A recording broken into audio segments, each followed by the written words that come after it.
तुमने जंगली जानवरों को लोगों पर हमला करते तो देखा होगा, लेकिन हमारी आज की कहानी में इसका एकदम उल्टा है। कहानी की शुरुआत होती है एक जू से, जहां कुछ शिकारियों ने घुसकर एक शेर का बच्चा चुरा लिया। उस बच्चे को पिंजरे में कैद करके एक हवाई जहाज में ले जाया जा रहा था। इसके बाद हम एक 25 साल की लड़की एल्मा को देखते हैं, जो पियानिस्ट बनना चाहती है। उसे जानवर भी बहुत पसंद थे। एक दिन वो एक आइलैंड पर घूमने जा रही थी। असल में ये आइलैंड उसके दादा का था। उसके दादा ने उसे कई साल पहले गोद लिया था और अब उनकी मौत के बाद ये आइलैंड एल्मा को विरासत में मिला है। आइलैंड पर अंकल जो ने उसका स्वागत किया। वहाँ पर एक बहुत सुंदर सा घर था। उसने फैसला किया कि वो आज की रात इसी आइलैंड पर गुजारेगी। रात के समय अपने दादा की वीडियोस देखकर एल्मा का दिल भर आया। एक वीडियो में उसके दादा ने बताया कि स्नो नाम की एक मादा भेड़िया कुछ साल पहले न जाने कहां से इस आइलैंड पर आ गई थी और समय के साथ उन दोनों में गहरी दोस्ती हो गई। दादा ने एल्मा से कहा कि वो भी स्नो को ढूंढकर उससे दोस्ती कर ले। उस रात शेर के बच्चे वाला प्लेन बेहद खराब मौसम की वजह से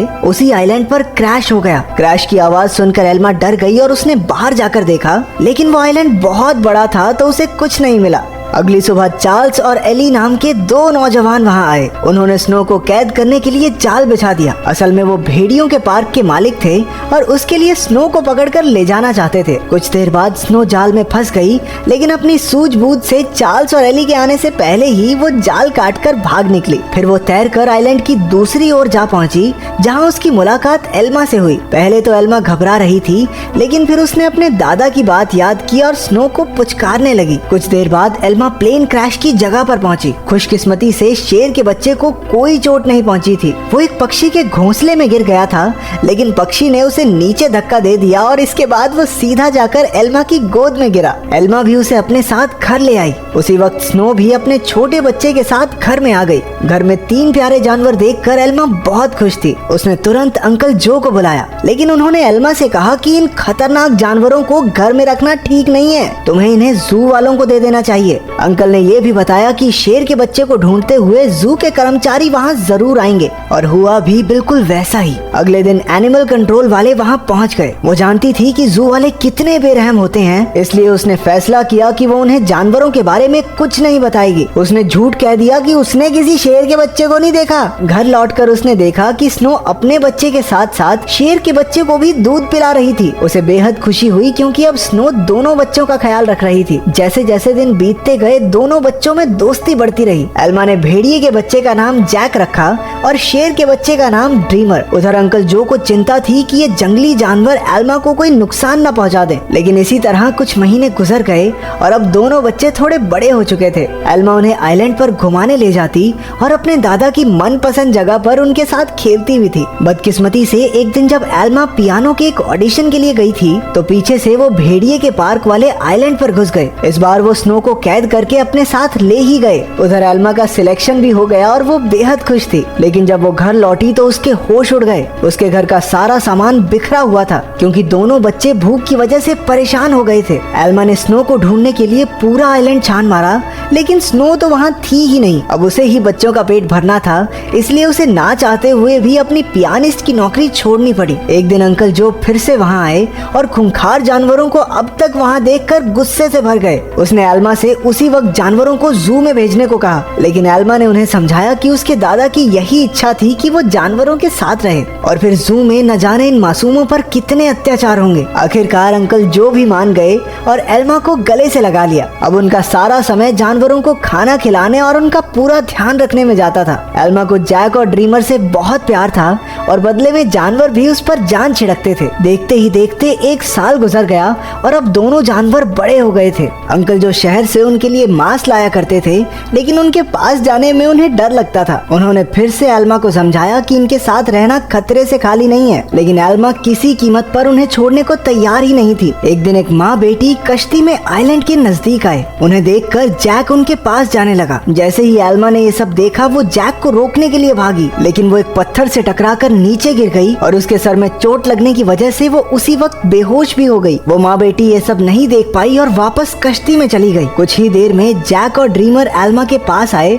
और उसे उठाने की बहुत सी कोशिशें की, लेकिन कोई फायदा नहीं हुआ। वो कई घंटों तक जोर जोर से आवाजें लगाकर मदद के लिए पुकारते रहे, लेकिन कोई नहीं आया। जल्द ही रात हो गई और दोनों जानवर एल्मा से सटकर बैठ गए। उन्होंने पूरी रात जागकर एल्मा को गर्माहट दी। अगली सुबह अंकल जो ने एल्मा को कई बार कॉल की, लेकिन कोई जवाब न मिलने पर वो समझ गए कि कुछ तो गड़बड़ जरूर है। वो तुरंत आइलैंड पर पहुंचे। उन्हें लगा कि जरूर इन जंगली जानवरों ने एल्मा पर हमला कर दिया होगा, इसलिए उन्होंने एनिमल कंट्रोल वालों को कॉल कर दिया। लेकिन जब उन्हें एल्मा बेहोश मिली और जानवरों को उसकी रक्षा करते देखा तो उन्हें अपनी इस हरकत पर बहुत पछतावा हुआ। इसके बाद जब एल्मा को हॉस्पिटल ले जाया गया तो डॉक्टर ने उन्हें बताया कि अगर जैक और ड्रीमर ने उसे गर्माहट न दी होती तो शायद वो आज जिंदा न होती। उधर एनिमल कंट्रोल वालों ने जैक को पकड़कर इलाई और चार्ल्स को सौंप दिया। उन्हें एहसास हो गया कि जैक तो स्नो का ही बच्चा है। वहीं ड्रीमर को एलन नाम के एक आदमी को बेच दिया गया जो एक जू चलाता था। एलन बहुत बेरहम आदमी था जो अक्सर अपने जानवरों को पीटा करता था, लेकिन अपने बाप से बिल्कुल उल्टा उसका बेटा रैफा बहुत नरम दिल का था। जल्द ही उसकी दोस्ती ड्रीमर से हो गई, लेकिन कुछ ही दिनों में बेचारे ड्रीमर को कई नशीली दवाइयां देकर सर्कस में करतब करने के लिए मजबूर किया जाता। ड्रीमर ने अब तक की अपनी जिंदगी मजे से आइलैंड पर गुजारी थी, लेकिन इन बेरहम लोगों ने उस पर काफी बुरा असर डाला। इसलिए राफा अक्सर उसके पास उसे शांत करने जाया करता। उधर हॉस्पिटल में एल्मा ने होश में आते ही जैक और ड्रीमर के बारे में पूछा। अंकल जो ने भारी दिल के साथ उसे सब सच बता दिया। जैसे ही एल्मा हॉस्पिटल से बाहर आई वो सीधा एनिमल कंट्रोल के दफ्तर में पहुंची। उसे पता चला कि जैक को तो भेड़ियों के पार्क में भेज दिया है और ड्रीमर को उन्होंने एक सर्कस ग्रुप को दे दिया था। ये सुनते ही वो गुस्से से भर गई और ऑफिसर पर चिल्लाने लगी, लेकिन अंकल जो ने उसे शांत किया। कुछ समय बाद एल्मा ने एली को फोन करके जैक के बारे में पूछा। एली ने बताया कि जैक बहुत खुश है और यहाँ उसके कुछ दोस्त भी बन गए हैं। इससे एल्मा को थोड़ी तसल्ली मिली, लेकिन अब भी वो ड्रीमर के लिए बहुत परेशान थी। अगले कुछ हफ्तों तक वो शहर की हर एक सर्कस में गई और सबसे ड्रीमर के बारे में पूछताछ की, लेकिन कुछ हाथ नहीं लगा। उधर ड्रीमर की वजह से एलन की मोटी कमाई होने लगी थी। ड्रीमर जल्द ही स्टार लॉयन के नाम से मशहूर हो गया। एक दिन ड्रीमर का सर्कस ग्रुप भेड़ियों के पार्क के पास से गुजर रहा था और जैक ने तुरंत अपने बचपन के दोस्त को पहचान लिया। जैक अपनी सूझबूझ से पिंजरे से बाहर निकल गया। एली ने जब ये देखा तो वो समझ गया कि जैक बेहद समझदार है और वो जरूर कुछ न कुछ ढूंढ रहा है। जल्द ही जैक उस तक पहुंच गया जिसे वो ढूंढ रहा था। उसने बड़ी चालाकी से ड्रीमर को भी पिंजरे से छुड़ा लिया। इतने महीनों के बाद एक दूसरे से मिलने पर दोनों जमकर खेले। जब एलन को ड्रीमर के भागने का पता चला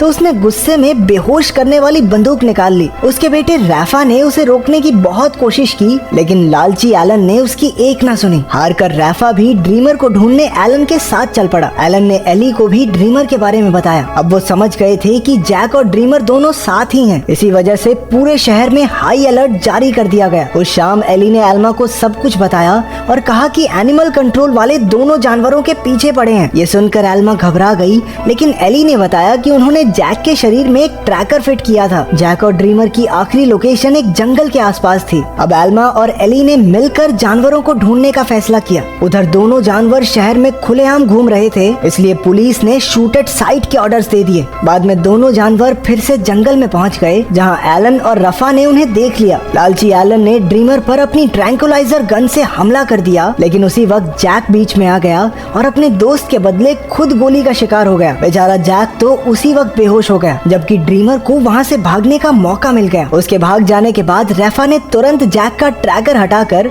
उसे एक दवाई दे दी, जिससे बेहोशी की गोली का असर खत्म हो जाए। कुछ देर बाद बाप बेटा एक बार में पहुंचे और एली और एल्मा भी एक ट्रैकर के जरिए उन तक पहुंच गए। एलन ने उनसे कहा कि उसके पास कोई ट्रैकर वगैरह नहीं है और उन्हें बाहर भेज दिया, लेकिन समझदार रैफा ने बाथरूम का बहाना बनाकर एली और एल्मा को सब सच बता दिया। वो उन्हें जंगल में ले गया, जहां आखिरकार उन्हें ड्रीमर मिल गया। इसके बाद ड्रीमर उन्हें एक झोपड़ी में ले गया, जहां जैक आराम कर रहा था। खुशकिस्मती से उसे सही टाइम पर होश आ गया था, लेकिन तभी उन्हें पुलिस के आने का शक हुआ तो एल्मा ने दोनों जानवरों को खुफिया रास्ते से भगा दिया। अब आइलैंड तक पहुंचने के लिए उन्हें सिर्फ एक नदी पार करनी थी। पुलिस से बचने का एक यही रास्ता था, लेकिन वहाँ कोई कश्ती नहीं थी, इसलिए सबको तैर कर ही जाना होगा। जैक तो उसी वक्त फुर्ती से नदी में तैरने लगा, लेकिन ड्रीमर पानी से डरता था। एल्मा ने उसे हिम्मत देने की बहुत कोशिश की, लेकिन ड्रीमर वापस जंगल की ओर मुड़ गया। जैसे ही जैक और एल्मा तैर रहे थे, उन्हें बंदूक चलने की आवाज सुनाई दी। इसका मतलब ये था कि ड्रीमर अब इस दुनिया में नहीं रहा। आइलैंड पर पहुंचकर एल्मा फूट फूट कर रोने लगी, लेकिन ड्रीमर अचानक उसके सामने आ गया। असल में वो जंगल में पुलिस वालों को भटकाने के लिए गया था। उसे जिंदा देखकर सभी खुशी से झूम उठे। आखिर एल्मा ने जैक और ड्रीमर के लौटने की खुशी में पार्टी में पियानो बजाया। अब उनका परिवार पूरा हो गया था।